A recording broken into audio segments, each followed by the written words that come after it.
Boa tarde, pessoal. Meu nome é Ananda. Eu sou orientada da professora Mayra Vale e hoje eu vou apresentar para vocês o meu trabalho de conclusão de curso na modalidade Licenciatura em Ciências Biológicas, que é intitulado O Papel das Mulheres na Ciência, proposta de uma sequência didática para a educação básica. Então, antes de tudo, a gente precisa compreender como se deu a construção histórica da figura feminina. Então, a mulher, ela sempre foi vista, representada e descrita por homens, e existem diversos episódios ao longo da história que demonstram isso. Então, já na Grécia Antiga, a mulher era submissa ao homem, devendo a ele todo o silêncio e respeito. Naquela época, as atividades femininas elas eram voltadas unicamente para a manutenção do lar e da família. A ideia da mulher submissa ganhou ainda mais força durante a ascensão do cristianismo. Então, a figura da mulher construída sobre a narrativa da culpabilização de Eva pelo pecado original fez com que as mulheres elas fossem percebidas como seres imorais, traiçoeiras e inferiores. Essa percepção também resultou na construção da imagem da mulher bruxa, que resultou na Inquisição Católica que perseguiu mulheres durante 4 séculos. Então, essas ideias, né, essas percepções acerca da figura feminina, elas começaram a mudar um pouco a partir da eclosão dos movimentos de luta feminista, que lutam, que lutavam e lutam até hoje pelos direitos civis das mulheres. Então, sobre isso, a historiadora feminista Joan Scott, ela escreve que as relações de dominação e subordinação entre homens e mulheres são as bases da desigualdade de gênero que a gente tem na sociedade atual. E para ela, grande parte dessa relação, ela é baseada nas características biológicas que são atribuídas a cada sexo. Então, aos homens são atribuídas características como força física, inteligência, lógica e controle emocional, ao passo que as mulheres elas são descritas por suas características reprodutivas, como por exemplo a capacidade de engravidar.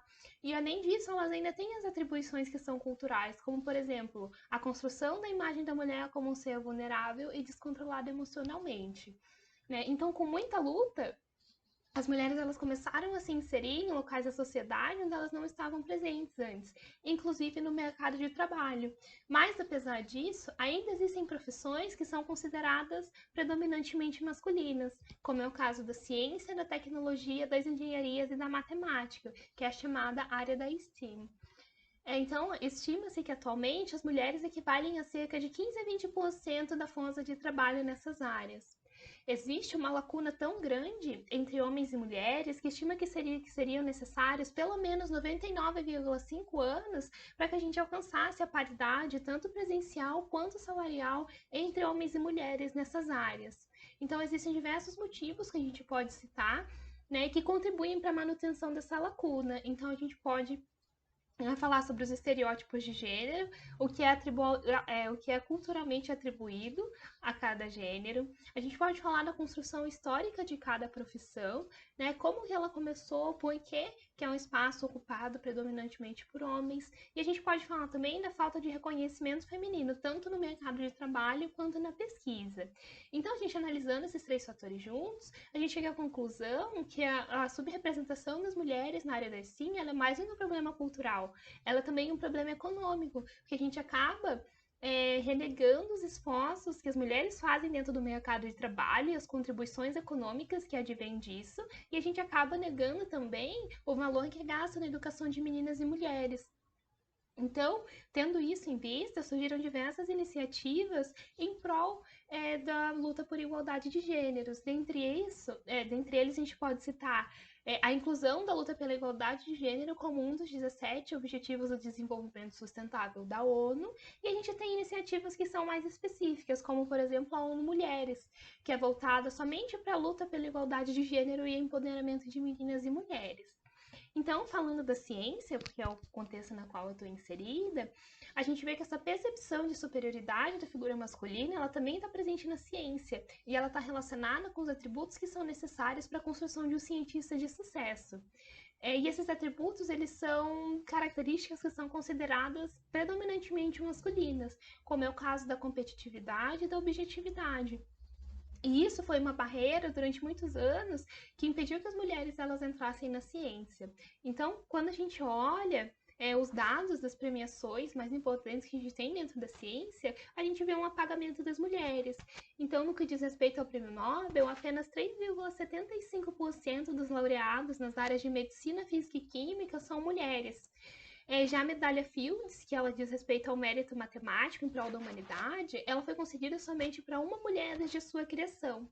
Então, a gente pode citar como destaques, né, das ganhadoras desses prêmios, a Marie Curie, que foi a primeira mulher laureada com o Prêmio Nobel, e ela permanece até hoje a única pessoa que ganhou em duas áreas científicas distintas, na física e na química. A Emmanuelle Carpentier e a Jennifer Doudna, que foram as laureadas no Prêmio de Química esse ano, pela criação do sistema CRISPR para edição genética. E a gente tem também a Maria Mirzakhani, que é a única mulher que foi premiada até hoje com a medalha Fields, dentre os 59 homens que já foram premiados. Então, todas essas mulheres, elas já viveram em um período no qual a educação feminina, inclusive no ensino superior, ela era universalizada, mas pouquíssimas eram as mulheres que eram realmente alfabetizadas. E com muito esforço, esse panorama ele vem mudando. Então, atualmente, 87% das mulheres entre 25 e 34 anos possuem um ensino fundamental completo. E já no ensino superior, esse número é de 51%. Em 2001, aqui, né, trazendo agora o panorama para o Brasil, as mulheres elas compunham mais de 56% do total de matrículas no ensino superior, e elas eram 62% dos diplomas outorgados. Em 2016, o total de matrículas já tinha aumentado para 57,2%. Quando a gente aproxima mais, então, e traz para dentro da Universidade Federal do Paraná, a gente vê que 77% dos estudantes de graduação lá em 2018 eram mulheres, e na pós-graduação esse número era de 53%. Quando a gente faz análise das bolsas de pós-graduação que são concedidas pela CAPES e pelo CNPq aqui no país, a gente vê que mais da metade elas são destinadas a mulheres. Mas, apesar disso, apenas 24% das bolsas de produtividade para pesquisadores do nível A1 são de cientistas mulheres. Então, a gente pensando, já que nós somos a maioria no ensino superior e também na pós-graduação, há de se pensar que existem outros mecanismos que fazem com que as mulheres fiquem afastadas dessas áreas ou que tenham dificuldade de permanecer nelas. Então, dentre as dificuldades, né, que as mulheres enfrentam dentro da ciência, a gente pode citar, por exemplo, a crença de que somente os homens possuem aptidão intelectual para a ciência, que essa foi a principal barreira durante muitos anos, né, as mulheres serem consideradas e se considerarem intelectualmente inferiores. A gente pode falar também da dificuldade de aceitação da competência da mulher como cientista por parte da academia. Então, uma vez que você é pesquisadora, acabam diminuindo suas conquistas e suas titulações dentro da academia, porque é um ambiente predominantemente masculino. Um fator também que é decisivo é a maternidade, a dificuldade de você conciliar a identidade de mulher, de mãe, de esposa e de cientista. E isso está muito relacionado com as atribuições domésticas, que são divididas desigualmente entre homens e mulheres. Então, as mulheres acabam tendo uma carga, né, de trabalho doméstico muito maior do que os homens, o que acaba também interferindo na carreira delas. Isso não só na área da ciência, mas também em outras profissões. E por último, a gente pode citar a dificuldade de progressão de carreira das mulheres. Então, elas progridem nas carreiras de forma mais lenta do que seus colegas do sexo masculino. Então, a gente vê que apenas a inserção da mulher na ciência, ela não garante a permanência das mesmas na profissão. Então, desde muito cedo, as mulheres elas estão sujeitas a dois tipos distintos de segregação. Então, a gente tem a segregação vertical, que é exatamente esse efeito da mulher ela sempre estar em posição de subordinação ao homem, né? Mesmo tendo mais estudos, mesmo tendo mais experiência, sempre existe um homem que está acima dela, é difícil a gente ver mulheres que estão em posição de poder. E a segregação horizontal, que diz respeito a uma etapa que ela é muito anterior à entrada das mulheres no mercado de trabalho e que diz respeito, né, à influência dos meios sociais, seja a família, seja o círculo de amigos. Essas influências que o círculo social ele tem na escolha da profissão de meninas e mulheres. E aí que surge aquela pergunta, por que as meninas elas não gostam de ciência? Então, existem 3 fatores que são considerados chave para o afastamento ou permanência das meninas na área da ensino. Então, o primeiro deles a gente pode citar a autoestima.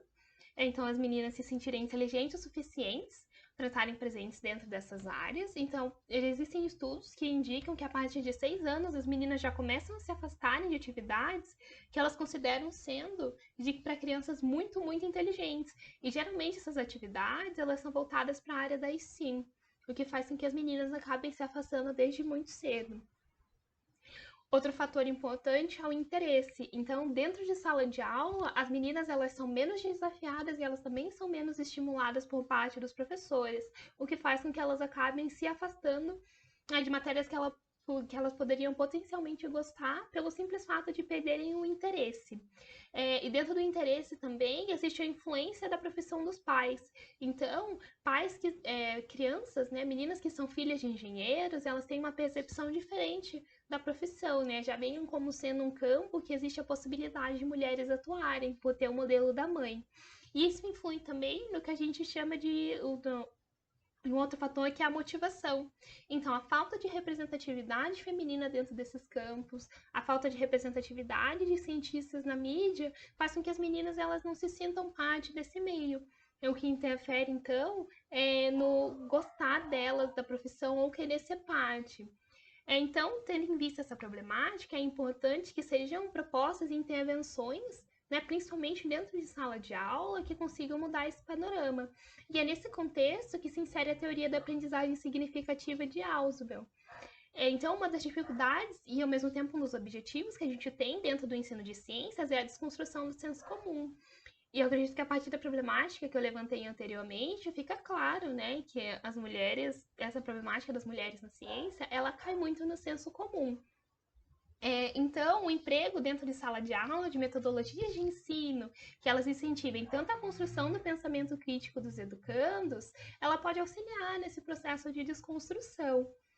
Então, nesse contexto, né, a teoria da aprendizagem significativa de Ausubel pode auxiliar, e Ausubel parte, né, do pressuposto que o processo de ensino-aprendizagem ele só se torna eficiente a partir do momento que se consideram os conhecimentos prévios do educando, né?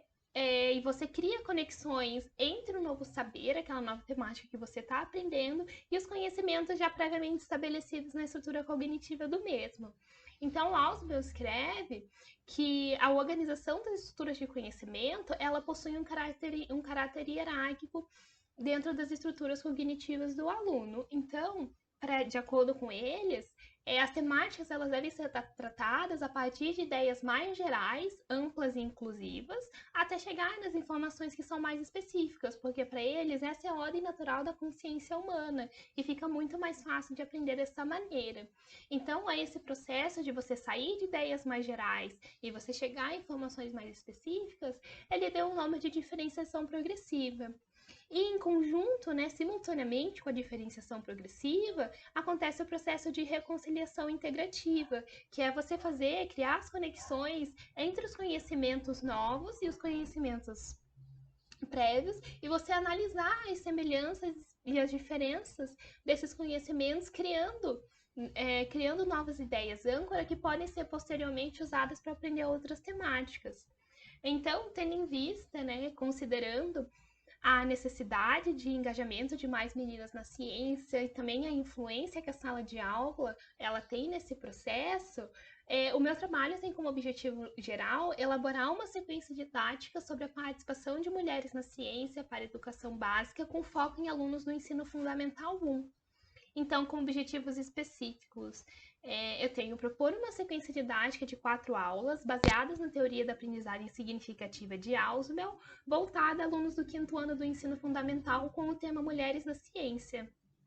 Outro objetivo específico é elucidar as principais áreas de estudo ocupadas por mulheres, bem como suas descobertas ao longo dos anos.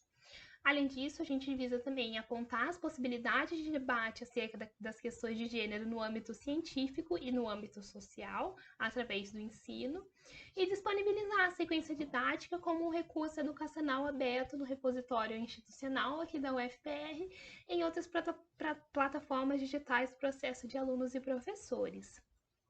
Então, a gente precisa, antes de entrar na sequência didática, caracterizar o que é uma sequência didática. Então, uma sequência didática nada mais é do que uma organização É um planejamento de atividades que elas são sequenciais e que elas têm um objetivo de aprendizagem específica. Então, a gente tem a apresentação da situação, atividades interconectadas em busca de um objetivo de aprendizagem específico. Então, os autores apontam que você trabalhar na forma de sequência didática, ela auxilia na dinâmica do processo de ensino-aprendizagem, porque torna, né, faz exatamente essa conexão entre conteúdos, tornando o processo muito mais dinâmico e fluido. Então, a sequência didática aqui proposta, ela foi baseada na teoria da aprendizagem significativa de Ausubel e ela intitula-se Mulheres na Ciência, Elas Estão Aqui. E foram elaboradas 4 aulas de 50 minutos com foco no 5º ano do Ensino Fundamental 1. Então, a primeira aula da sequência didática, ela é intitulada Desenho Cientista. Então, como os conhecimentos prévios dos alunos, eles são centrais dentro da teoria da aprendizagem significativa, a gente propõe que a primeira aula ela seja utilizada exatamente para avaliar os conhecimentos prévios dos alunos sobre a figura do cientista, que é o tema central, né, da sequência didática. Então, para isso, a gente propõe que seja feita a descrição da trajetória de uma cientista. E a gente propõe nesse momento, então, que seja descrita a vida de Marie Curie. Mas, para isso, a gente faz um parênteses aqui e pede para que essa descrição ela seja feita através do uso de linguagem neutra, ou seja, sem revelar o gênero dela. Então, aqui do lado, a gente tem uma adaptação, né, de um texto que pode ser utilizado. Então, a gente substituiu os pronomes e muitas das vezes suprimiu os pronomes e também mudou onde não era possível para a figura principal, né, fazendo assim com que o texto fique em linguagem neutra. Então, o texto ele é só um exemplo de como pode ser tratado e ele pode ser tanto entregue aos alunos como também lido, né, uma história contada. Então, depois dos alunos eles serem apresentados a esse texto, né, a história da Marie Curie, a gente pede, né, sugere para que os alunos eles sejam submetidos ao Draw a Scientist Test, que é o teste de desenho cientista. Então, esse teste ele foi proposto em 1983 e ele tem como objetivo avaliar o nível de estereotipação de crianças em relação à figura do cientista. Então, quando o teste foi desenvolvido lá na década de 80, os autores eles fizeram, né, eles avaliaram mais de 4.500 crianças. E no teste, somente 3 crianças desenharam mulheres. Então, eles desenvolveram, né, marcadores que podem ser utilizados para analisar esse nível de estereotipação. E dentre eles, a gente pode citar a descrição do cientista como sendo um homem de cabelo branco, usando jaleco branco, de óculos, né? E aquela ideia do cientista também que vai dominar o mundo, que está sempre dentro do laboratório. Então, é para avaliar exatamente isso. Será que as crianças elas desenhariam um homem, elas desenhariam uma mulher? Né? A tendência é que, de acordo com os estudos que a gente tem, que fossem desenhados mais homens. E a partir desse desenho, então, e da descrição que os alunos devem fazer no verso da folha, a gente propõe que seja realizada uma discussão em grupo. Então, para isso, a gente tem algumas questões norteadoras que podem auxiliar os professores. Então, a gente pode perguntar como é o cientista que eles desenharam, quem ouviu o cientista da história, quem desenhou um homem e quem desenhou uma mulher, quais cientistas famosos eles conhecem. Para os alunos irem falando que eles sabem ali sobre ciência, que eles aprenderam na mídia, tanto dentro da escola também. E nesse momento é importante que seja revelado que a cientista da história era Marie Curie, que a gente consegue entrar exatamente no debate sobre a invisibilidade feminina dentro da ciência. Então, existem questões que são direcionadas exatamente para essa temática, como, por exemplo, a questão 5 ali. Vocês já ouviram falar algo sobre alguma cientista mulher dentro de sala de aula? Vocês acham que é mais difícil para a mulher se tornar cientista? E a gente consegue encaminhar o debate, então, mais para esse lado da invisibilidade feminina na ciência. Então, né, agora indo para a parte mais específica, a aula 2 ela é intitulada Histórico da Participação das Mulheres na Ciência. Então, já que a gente já sabe, né, os conhecimentos prévios, esse momento é destinado para a etapa da diferenciação progressiva. E para isso, a gente propõe que seja utilizada a história da ciência. Então, o emprego da história da ciência dentro de sala de aula, ela é uma maneira de humanizar a ciência, a trazê-la trazê-la mais perto para o contexto do aluno. Então, além disso, ela auxilia também na motivação do aluno, né, de estar aprendendo ali história e ciência, auxilia também na explicação de experimentos que são muito complexos ao você trazer o background histórico, e também na desmistificação da ciência como uma coisa imutável, né? Abordando exatamente esse caráter imutável da ciência, que é uma coisa que é muito importante nos dias atuais. Então, para isso, a gente sugere que seja utilizado o vídeo Mulheres na Ciência e na Tecnologia, que tá disponível na plataforma do YouTube.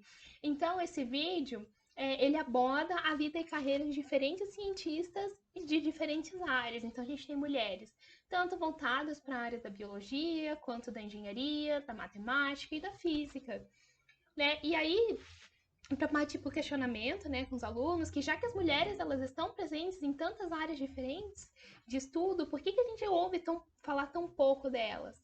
E a gente pode discutir um pouco sobre os fatores que contribuem para essa invisibilidade feminina na ciência.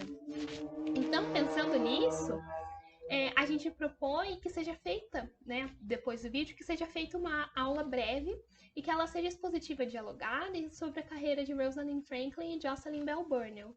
Então, Rosalind Franklin foi a primeira pessoa, né, a conseguir uma foto da estrutura da molécula de DNA, mas ela não foi premiada por isso, né, por essa descoberta. Quem acabou ganhando o prêmio foram Watson e Crick. E a gente tem também a Jocelyn Bell Burnell, que descobriu a existência de estrelas de nêutrons. E ela ainda era estudante, e por esse motivo, quem acabou sendo premiado com o Prêmio Nobel de Física foi o orientador dela. Né? Então, ao fazer, a gente pode trazer, né, a vida dessas duas cientistas para dentro de sala de aula e trazer o questionamento. Será que o fato delas serem mulheres poderia ter exercido alguma influência sobre a forma como as descobertas delas foram reconhecidas? Então, para auxiliar nessa discussão, a gente propõe que seja utilizado o vídeo A Ciência Tem Gênero, que foi produzido pela Universidade Federal de Santa Catarina e que traz exatamente essa discussão. Nessa fala, né, faz todo um panorama histórico do ingresso das mulheres no ensino superior, conta da vida de Rosalind Franklin e também traz números abordando exatamente essa diferença entre a presença de homens e mulheres na ciência e como que as questões de gênero elas influenciam nessa construção da ciência moderna.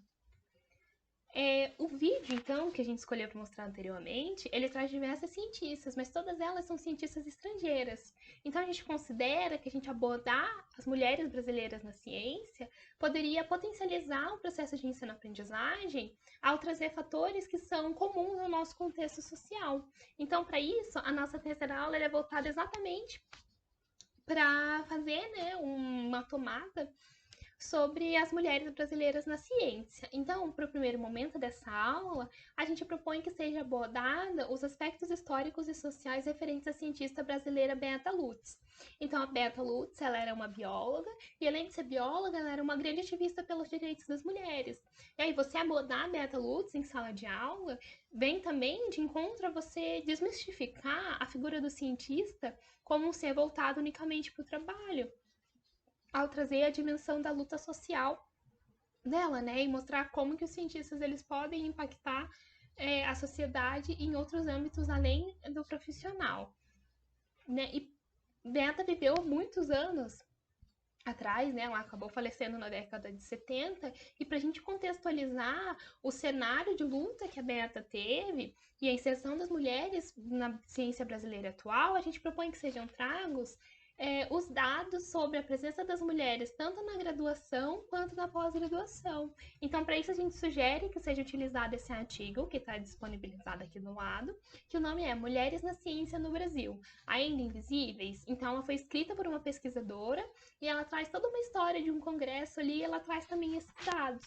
Então, o professor ou a professora ela pode usar esse artigo ou pode também consultar as bases de dados do CNPq e da CAPES, que foi de onde eu tirei os dados anteriormente mostrados na revisão bibliográfica, né? Mas tá bom, daí o estudante pode pensar, né? O aluno, a aluna pode pensar, mas a Beata Lutz viveu há muito tempo atrás, ela já é falecida, e como que está a ciência no Brasil atualmente? Então, para isso, né, para trazer a gente propõe que traga uma cientista brasileira da atualidade. E para demonstrar essas pesquisas de impacto feitas atualmente, a gente indica que seja abordada a vida e a trajetória de Jaqueline Góes de Jesus, que é a brasileira que foi responsável por liderar a equipe que sequenciou o genoma do coronavírus em 48 horas aqui no Brasil.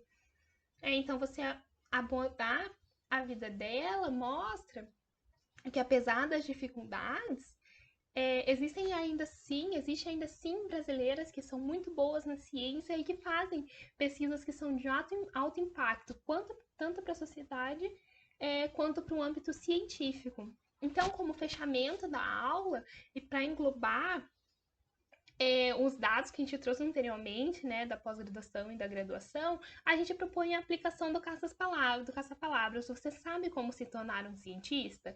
Então tem toda uma historinha que foi desenvolvida para o caça-palavras, que aborda, né, todas as etapas educacionais que são necessárias para a formação de um cientista, então desde o ensino fundamental até o doutorado, além de trazer também os dados referentes à mulher na graduação e na pós-graduação, e os exemplos da Beata Lutz e da Jaqueline Góes de Jesus. Então, fechada, né, essa terceira aula, a gente parte para a quarta aula, que é intitulada O Jogo dos Cientistas e a Reconciliação Integrativa. Então, existe, né, toda uma importância do emprego de atividades lúdicas para o ensino fundamental e médio. Então, esse emprego, né, você usar jogos e outras atividades dentro de sala de aula, ela estimula o aluno a aprender, porque você cria um ambiente mais descontraído e criativo dentro de sala de aula. Então, pensando nisso e pensando também na temática do meu trabalho, a gente desenvolveu um jogo da memória, que é intitulado Jogo das Cientistas, que é composto por 20 cartas e que conta com a representação de 10 cientistas mulheres de diferentes campos de estudo e também as suas contribuições para a ciência. Então, para escolher essas cientistas, a gente pensou também no fator da interseccionalidade, né? Isso foram escolhidas tanto cientistas brancas quanto cientistas negras, que acabam ficando ainda mais excluídas dentro do contexto da ciência e também no contexto social. Então, esse foi um dos principais fatores que a gente usou para escolher as 10 cientistas. Então, para o bom andamento do jogo, a gente aconselha que a classe ela seja dividida em duplas e que as cartas elas sejam lidas em voz alta a cada rodada, de forma que os integrantes da dupla eles possam interagir entre si. Então, essas aqui foram as cartas que a gente montou. Então, em cima, a gente tem o desenho da cientista e o nome, e embaixo a gente tem descrito as descobertas, né, as principais contribuições de cada uma. Então, a gente escolheu a Rosalind Franklin, que eu já falei anteriormente, que foi responsável pela obtenção da primeira imagem da estrutura da molécula de DNA, e que também estudou a estrutura do RNA, do grafite e do vírus da poliomielite. A gente tem a Marie Curie, que é a mãe da radioatividade, que descobriu os elementos químicos rádio e polônio. A gente tem a Margaret Hamilton, que é cientista da computação e foi também a primeira engenheira de software. Foi ela que liderou o time de cientistas que era responsável pelo desenvolvimento do programa de voo usado na primeira missão tripulada à Lua, né, primeira missão americana. A Jocelyn Bell Burnell, que também já foi abordada durante a sequência didática, que é astrofísica britânica e que descobriu a existência das estrelas de nêutrons. A gente tem a Beata Lutz, a bióloga e ativista brasileira. Então, enquanto bióloga, ela estudava anfíbios anuros, né? E como ativista, ela chegou até a ser deputada e teve uma grande influência no estabelecimento ao direito ao voto feminino no Brasil. A gente tem a Katherine Johnson, que foi matemática, física e cientista espacial americana. Então, durante a carreira dela, ela participou de diversas missões. Ela participou, né, como matemática, de diversas missões espaciais americanas e ela era responsável pelos cálculos das trajetórias dos foguetes.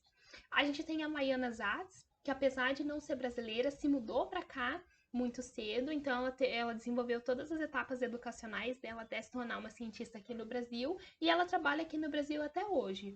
Então ela estuda os genes que são causadores de doenças genéticas raras e também como que a gente pode tratar essas doenças genéticas a partir de terapia celular com células-tronco. A gente tem a Jaqueline Góes de Jesus, que também já foi abordada durante a sequência didática, que é biomédica e que ajudou a sequenciar, né, liderou a equipe do sequenciamento do genoma do coronavírus.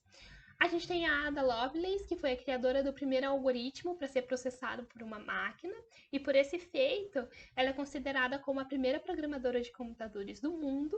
E a gente tem a professora Elisa Souza Otti, que é aqui da Universidade Federal do Paraná, e ela é química e cientista brasileira, e que ela tem as pesquisas dela voltada para a química verde. Né? Então, ela visa a aplicação de enzimas artificiais para detecção e destruição de pesticidas.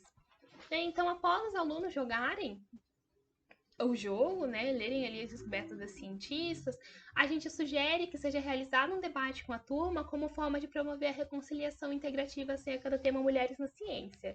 Então, esse é o momento de você criar aquelas conexões que eu mencionei anteriormente entre o que eles já sabiam sobre o cientista e o que eles aprenderam depois da aplicação da sequência didática. Então, para você começar, né, esse debate, a gente sugere que sejam utilizados os desenhos que foram feitos na primeira aula. Então, a gente pode perguntar para os alunos: olha, aqui, né, no começo da aula, você desenhou um cientista homem. Você acha que agora, depois da sequência didática, você alteraria alguma coisa no seu desenho? Você desenharia uma mulher? Você saberia dizer alguma descoberta que foi feita por uma mulher? E com isso a gente também pode abordar os passos que eles consideram que seriam necessários para a mudança no panorama da invisibilidade feminina na ciência e na promoção da igualdade de gênero. E por último, né, para sistematizar todo esse debate, a gente propõe que seja elaborada uma redação com o tema o papel das mulheres na ciência, como forma então de fechar, né, de fechamento dessas 4 aulas. Então, como conclusão, a gente traz que a reconstrução histórica da trajetória das mulheres na ciência, ela deve ser vista como um mecanismo, né, de você impedir que as mulheres elas caiam no esquecimento histórico dentro da ciência novamente, mas ela também deve ser vista como um ponto de partida para a elaboração de intervenções educacionais que permitam modificar esse panorama. Então, abordar a participação das mulheres na ciência é trazer representatividade para dentro de sala de aula, permitindo que as meninas elas possam se aproximar de profissões que antes elas consideravam impossíveis pelo simples fato de não conhecerem nenhuma mulher modelo, né, nas áreas que elas gostariam de estudar. E além disso, permite que sejam levantadas reflexões sobre as desigualdades de gênero, tanto no âmbito ali escolar quanto no âmbito sociocultural. Então a gente acha, né, que essa temática ela tá muito longe da gente, que nossa, a gente está em 2020, né? Essas discussões elas podem estar um pouco ultrapassadas, porque a gente vê uma mudança, a gente vê mais discussão acerca das questões de gênero, mas não é bem assim. A ciência ainda é muito machista. Então a gente pode ver isso, né, isso ficou bem evidente agora nos últimos dias com a publicação desse artigo na revista Nature, que é uma das revistas mais influentes de ciências que a gente tem no mundo. Então, esse estudo, ele diz que os alunos, eles são melhores orientados quando os orientadores são homens, né, que a carreira dos cientistas, né, dos jovens cientistas, ela é prejudicada a partir do momento que eles são orientados por mulheres. Né, e eles trazem dados ali que são super controversos, uma estatística bem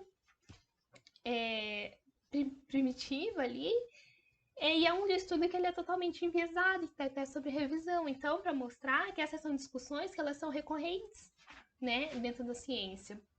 É que não é porque a gente não ouve muito falar, né, disso exatamente no contexto da pesquisa ali, da academia, que elas não estão presentes, demonstrando a importância, então, da gente começar a discutir essas temáticas desde cedo. E aí, como perspectivas para o trabalho, então, para esse projeto, a gente tem a ampliação do número de cartas de das cientistas retratadas no jogo da memória, então a gente gostaria de incluir pelo menos mais 10 cientistas que são voltados para a área da STEAM, bem como pesquisadoras que se destacaram nas ciências sociais e humanas, né? Porque essas áreas também são extremamente importantes para o desenvolvimento social. Além disso, a gente gostaria de verificar também a aplicabilidade da sequência didática. Então, no primeiro momento, a ideia era que essa sequência ela fosse aplicada em sala de aula durante o meu estágio da prática em docência. Mas devido à pandemia, o estágio ele foi transferido para para as plataformas online e eu não tive a oportunidade de aplicar isso em sala de aula, para ver se existe algum ponto que precise ser feita alguma alteração para se encaixar ou na faixa etária das crianças ou no contexto da escola na qual elas estão inseridas. Então, isso também é outro ponto importante quando a gente trabalha com uma sequência didática. Os materiais que eu apresentei aqui, tudo que eu falei, eles são e eles devem ser adaptados para o contexto no qual os alunos estão inseridos. E né, essa adaptação fica a critério do professor, né? Porque ele conhece a turma, a realidade dos alunos e sabe as atividades que eles gostariam mais de fazer e o que funcionaria ou não. Né? E outra perspectiva, então, que vem bem de encontro a essa utilização em sala de aula, é disponibilizar a sequência didática online, permitindo que ela seja utilizada de forma digital ou impressa.